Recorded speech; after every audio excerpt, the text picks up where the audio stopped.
In defense of the QN506, this is going to be a difficult one.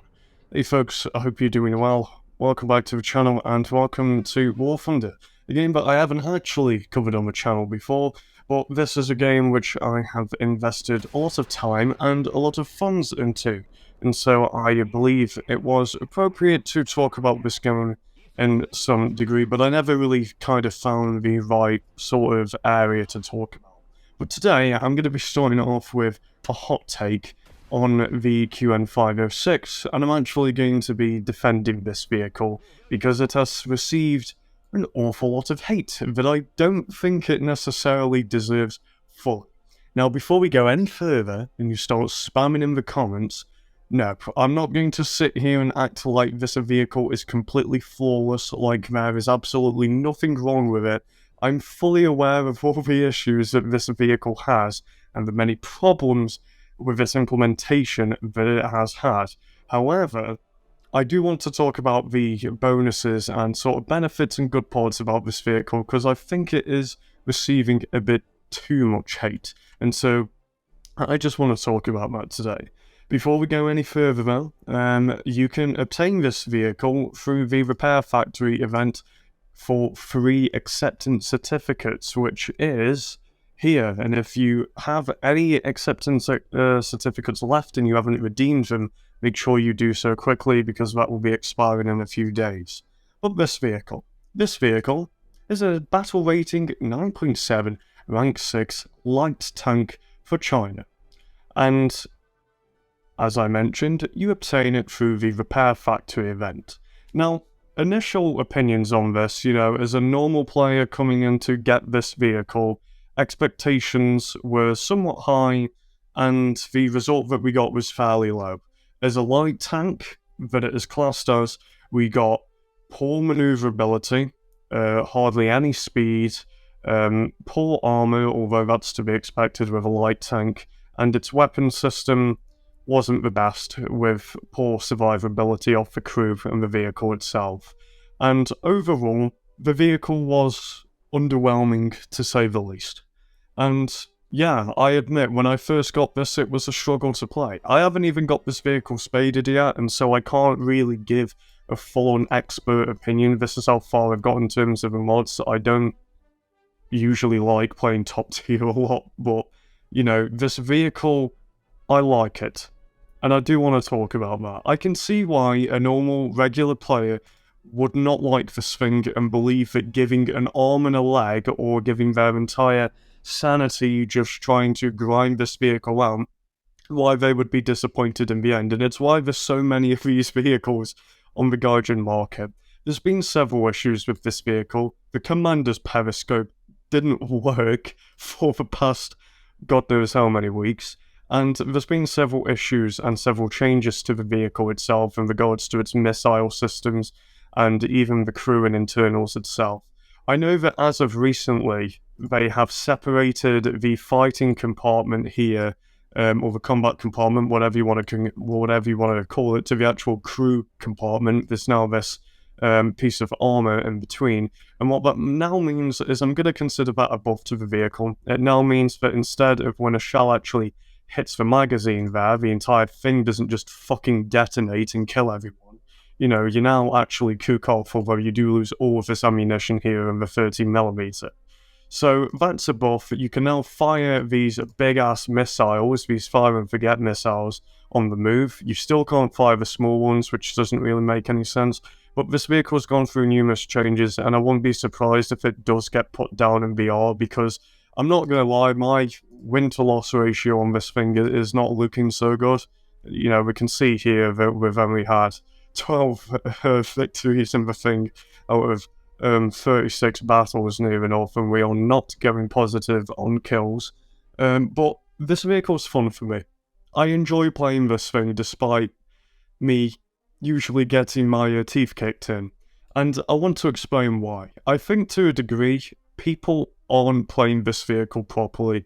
People see that this thing has the light tank label slapped onto it, and they immediately assume that it's going to be high mobility, get into a point, scout, and be able to perform a variety of roles such as anti-aircraft support and so forth. And so I can definitely understand why people, if, say, you put the BMP2M in comparison to this thing, why they'd be disappointed with this, with the array of weapon systems that it actually has. But I believe the playstyle to go about using this isn't to use it as a super aggressive vehicle. It's meant to be somewhere in between, of somewhere on the front lines and auxiliary. It's a support vehicle. I think personally, even though it's an IFV, and IFVs do get given the light tank classification in this game, it's more along the lines of something that could be classified as an SPG. And I feel like this should be somewhere in between the AAs and obviously light tanks, their role. You shouldn't be on the front lines with this thing, you should be sat back supporting your teammates from afar.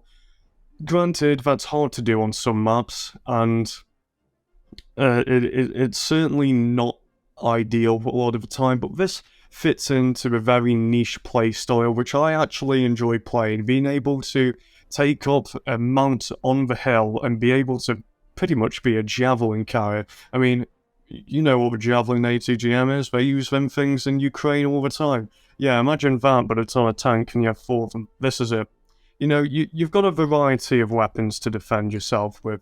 You've got your big homing missiles, you've got your ATGMs, you've got your 30mm, you've got your smokes, you've got your drones, and overall this vehicle can be very adaptable to the situation. But it's a support vehicle. You're not a one-man army in this thing. Yes, it may be the Chinese Terminator, but it is in no way something which can fend off against an entire army on its own. I've had quite a few good games in this thing, I can't lie. I mean, granted, those games where I got decent amount of kills with the self-homing rockets or the fire and forget missile side might have been on open maps like Sinai Desert, but the overall playstyle is kind of fun, sitting there as a bit of an auxiliary kind of support vehicle, picking off enemies from afar. I find it fun, and I do want this vehicle to improve over time. I do think Gaijin definitely made a very big mistake implementing this vehicle, because it's kind of a first vehicle of its type. I don't think they quite knew what they were doing with it when they put it in the game, so that's why it's had several tweaks.